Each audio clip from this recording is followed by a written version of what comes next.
Class 6 question bank model 3 তিনের দাগের Roman হরফের 3-এর প্রশ্ন। দেখো একটা ভূগোলের প্রশ্ন আমি আলোচনা করছি, এটা ক্লাস 10-এর স্টুডেন্ট দেখতে পারো। এগুলা 2 নম্বর 3 নম্বরের প্রশ্ন। 3 নম্বর স্টাইল, হিমালয় পার্বত্য অঞ্চলে জনবসতি কম হওয়ার দুটি কারণ। উত্তরটা কিভাবে লিখবে? হ্যাঁ, ভারতের ভূগোলটা আছে ক্লাস 6-এ, এটি আবার 10-এও আছে, ভারতের ভূপ্রকৃতি চ্যাপ্টার থেকে প্রশ্ন। এটা ভারতের জনবসতি থেকে দিয়েছে প্রশ্নটা। দেখো হিমালয় পার্বত্য অঞ্চলে জনবসতি কম হওয়ার দুটি কারণ, কিভাবে উত্তরটা সাজাবে? প্রথমে সবাই একটা ছোট্ট ম্যাপ করতে হবে। এই খালি হাতে ম্যাপ আঁকতে শিখো। যারা আঁকা শিখছো তারা নদী নালা খাল বিল আঁকছো, ঠিক আছে, এন্টারটেনমেন্ট যদি আঁকো, কিন্তু ওইটা উপকারী নয়। ভারতের ম্যাপ আঁকতে শিখো। বাচ্চাদের বলছি, যারা ছবি আঁকা করছো, আর 6 পর্যন্ত ছবি আঁকতে হয়, তারপরে ছবি আঁকা শিখতেও নয়। ছবি আঁকা মানে একটা সময় নষ্ট হয়, ঠিক আছে? যদি ছবি আঁকার বিষয় ঠিক থাকে, তুমি যদি পৃথিবীর মহাদেশ আঁকো, জীবন বিজ্ঞানের হৃৎপিণ্ড, লম্বচ্ছেদ, ফুসফুসের লম্বচ্ছেদ, এইসব বিষয়গুলোকে যদি তুমি ঠিক করো, তাহলে ছবি এঁকে লাভ আছে।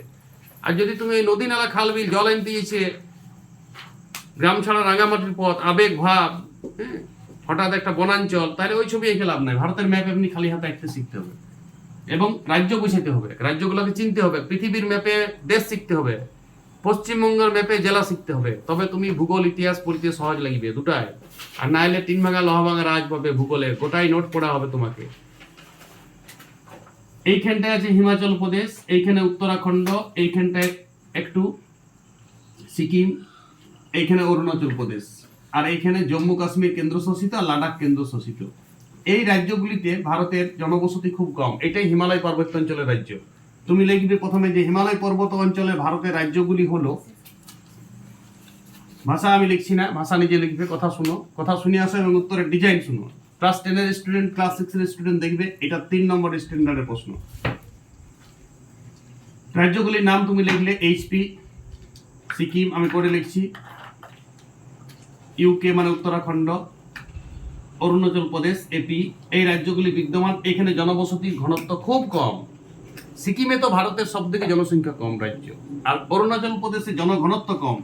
2011 সালে জনগণনা করা হয়েছিল, তখন অরুণাচল প্রদেশ মানে এপিতে দেখা গিয়েছিল 17 জন প্রতি বর্গ কিমিতে, মানে 1 বর্গ কিমি জায়গাতে 17 জন লোক বাস করে, অনেক কম ঘনত্ব। সেই দিকে তুমি দেখতে যাও, যদি কলকাতা দেখো, দিল্লি দেখো, উত্তরপ্রদেশ দেখো, বিহার দেখো, পশ্চিমবঙ্গের বড় সমভূমি অঞ্চলটা যদি দেখো, সেখানে জনসংখ্যা প্রচুর, প্রচন্ড লোক সংখ্যা। 1000 জন থাকে 1 বর্গ কিমিতে, ঠেসাঠেসি গেঁজাগেঁজি লোক। ভারতের জনসংখ্যা তো পৃথিবীতে শ্রেষ্ঠ এখন বর্তমানে। ভারত আবার জগত সবাই শ্রেষ্ঠ আসন লবে, সেটা নিয়েছে একটাতে, জনসংখ্যাতে। ওই গানটার সাফল্য হয়েছে জনসংখ্যাতে, বাকি ক্ষেত্রে হয় নাই, বাকি ক্ষেত্রে কোনোটাতেই ফার্স্ট নেই, ঠিক আছে?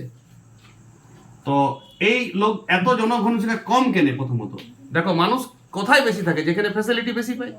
এখানে বলেছে দুটি কারণ, আমি অনেকগুলি কারণ বলে দিচ্ছি।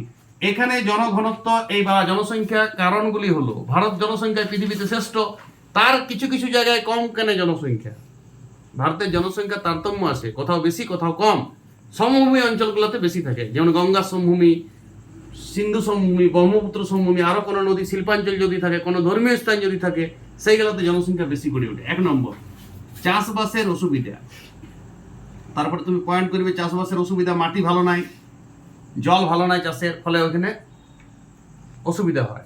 মাটিটা ভালো নাই, কাকড় মাটি, পর্বতের উপরের মাটি, তো ওটা উপযুক্ত উর্বর মাটি থাকে না, এই জন্য জনসংখ্যা কম। মানুষ তো বেশিরভাগ মানুষই ভারতে 55%, 70% মানুষ চাষ করে। তো চাষেই যদি না, জমি যদি না থাকে, তো মানুষ কেন থাকবে এখানে? 2 নম্বর, যোগাযোগ ব্যবস্থা ভালো নয়। উপর নিচ, উঁচু নিচু, ঢিপি, পর্বতের উপরে তো যোগাযোগ ব্যবস্থা অন্য রাজ্যের সাথে ভারতে যোগাযোগ যায় না। এক রাজ্য থেকে আরেক রাজ্যে যেতে হবে, বিভিন্ন মাল আমদানি রপ্তানি করতে হয়, সব জিনিসের সুবিধা পাওয়া যায় না। আমাদের সমভূমি অঞ্চলে যেখানে যোগাযোগ ভালো, ট্রেন লাইন, বাস লাইন, জলপথ সব ভালো, এখানে সড়ক পথ আছে, সেটাও দুর্গম, খুব কষ্ট করে 2-1টা গাড়ি যায়। তাহলে যোগাযোগ ব্যবস্থা অনুন্নত, প্রথম লিখবে। এই জন্য জনসংখ্যা কম। 2টা পয়েন্ট ডিসকাস করবে, শুধু পয়েন্ট দিলে হবে না, পয়েন্টগুলো ডিসকাস কিন্তু নিজের ভাষায় করবে। 3 নম্বর বলো, এখানে কি কারণ হতে পারে? আবহাওয়াটা ভালো নয়। ঠান্ডাতে প্রচন্ড ঠান্ডা, যখন জল পড়ে তখন মেঘ ভাঙা জল হয়, বজ্র পড়ে, প্রচুর হাওয়া দেয়, ফলে জীবনযাত্রার জন্য সহায়ক নয় যে জায়গাটা, আবহাওয়া খুব প্রতিকূল, এইটা কারণ। 4 নম্বর তুমি কি কারণ দিতে পারো? 4 নম্বর দেখবে শিল্প কলকারখানার অভাব, দেখো একই কথা হচ্ছে, শিল্প কলকারখানা যদি বেশি থাকে, যেমন আসানসোল, দুর্গাপুর, হ্যাঁ, কর্ণাটকে অনেক শিল্প আছে, গুজরাটে প্রচুর পেট্রোরসন শিল্প আছে, সেগুলো জনসংখ্যা প্রচুর থাকে, ওইটা কেন্দ্র করে মানুষ কাজ পায়। কিন্তু এই শিল্প কলকারখানায় মানুষের কাজ নাই, ফলে এখানে জনসংখ্যা কম। 5 নম্বর, খনিজ সম্পদও ভালো নাই, না আছে কয়লা, না আছে খনিজ তেল, পাহাড়ি অঞ্চলে কিছুই থাকে না, মাটি খুঁড়ে বাড়ি করাও যায় না, দুর্গম এলাকা, ফলে খনিজ সম্পদের অভাব। এই 5টা কারণ বললাম। তাছাড়া তুমি আরো কারণ লিখতে পারো। চিকিৎসা ব্যবস্থা ভালো নাই, ভালো হসপিটালও নাই, এই দুর্গম এলাকা যোগাযোগ নাই, তো হসপিটাল কি করে হবে? তাহলে মানুষ চিকিৎসার অভাবও এখানে মানুষ থাকতে চায় না। আরো আরো কারণ, শিক্ষার অভাব কিছুটা থাকতে পারে, মানে পয়েন্ট গাদা বাড়া যাবে নিচের দিকে। কিন্তু যদি দুটা বলে তুমি এইটাই লিখবে, চাষবাসের অসুবিধা আর যোগাযোগ ব্যবস্থার অসুবিধা, এই দুটা লিখে ছেড়ে দিবে। বাকিগুলো আমি এমনি বললাম। যদি কোনো কোশ্চেন আবার কেন যদি বলে হিমালয়ের পার্বত্য অঞ্চলে ভূমিকা টাইপের বুঝতে পারছে, কি ভূমিকা টাইপের লিখবে? ভূমিকা লিখতে লিখতে সাইডে ছবি, এবং সাইডে ছবিতে দেখাইতে হবে এই রাজ্যগুলো হচ্ছে হিমালয়ের পার্বত্য অঞ্চল, এইটা স্ট্যান্ডার্ড, এটা একটা ব্র্যাকেটে থাকবে।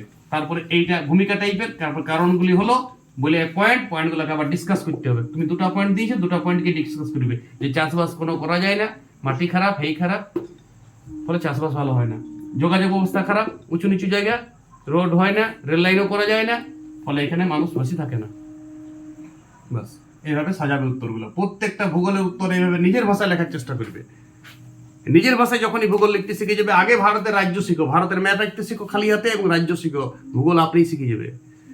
পশ্চিমবঙ্গের ম্যাপ আঁকো, জেলা আঁকো, পৃথিবীর ম্যাপে মহাদেশ আঁকো, এইগুলা বসে আঁকো প্রতিযোগিতাতে, টপিক্স ধরবে, শুয়ে আঁকো প্রতিযোগিতা। আর ওই প্রজাপতির ছবি, ফুলে প্রজাপতি মধু খাইছে, ঘোড়ার ডিম হবে ওই ছবিগুলা, সময় নষ্ট পুরা।